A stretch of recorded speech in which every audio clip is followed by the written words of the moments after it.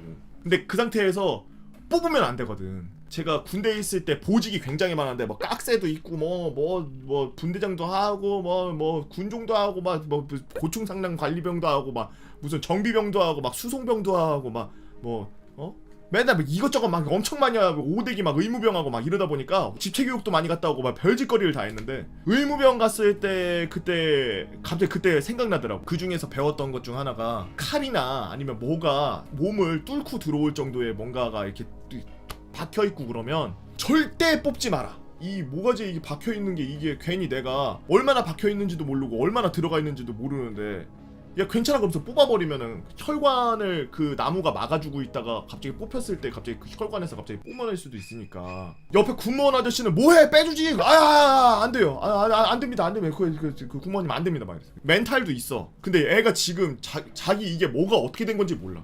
이게 저한테 얼마나 들어와 있는 겁니까? 저 안 보입니다. 개보거 병장님 뭐 안 보입니다. 저 어떻게 된 겁니까? 막 뭐 여기 그대로 있습니까? 팔 괜찮습니까? 막 이래. 핸들을 이렇게 잡고 있는데 왼손이 이렇게 떨어져 있더라고. 그래서 내가 이렇게 창문 이렇게 밑으로 해가지고 보니까 손가락 움직여보니까 손가락은 이렇게 움직여. 아파? 그랬더니 안 아픕니다. 아마 감각이 없어? 그랬더니 모르겠습니다. 제 팔 없는 것 같습니다. 우선 있어. 가만히 있어. 너 팔 잘 있고 다 있어. 다 있는데 얘만 지금 너한테 이게 와서 너한테 부딪힌 거니까 잠깐만 있어. 이러고서 이제 막 중대장한테 이제 막 무전 때리고 난리가 났어. 그러는 와중에 이제 막 앰뷸 오고 막 이래가지고 확인하고 차는 운전을 못하니까 이제 나는 그 차 들어서 이제 부대 복귀시켜 버려야 되니까 나는 그거 하고서 이제 군무원님이랑 갈 준비하고 있었지. 나중에 들은 바로는 운전을 하고 잘 가고 있었는데 갑자기 창문으로 이만한 뭐가 날라오는 걸 자기가 봤대. 얼굴을 이렇게 하고서 운전하고 있었는데 뭐 날라오길래 이렇게 피했다는 거야. 걔가 농구를 좀 좋아하고 잘하는 애였어. 그래서 운동신경 없었으면 얼굴이 작살나지 않았을까 싶은데 그냥 달리고 있었는데 그냥 지나갈 것 같았던 그 나무 조각이 들어왔다는 거야. 안으로 확 빨려 들어오더래. 자기를 꽝 하고 충격을 했는데 그 충격에 너무 깜짝 놀라서 자기도 모르게 차를 그렇게 그냥 가서 세웠대. 존나 대단한 거지.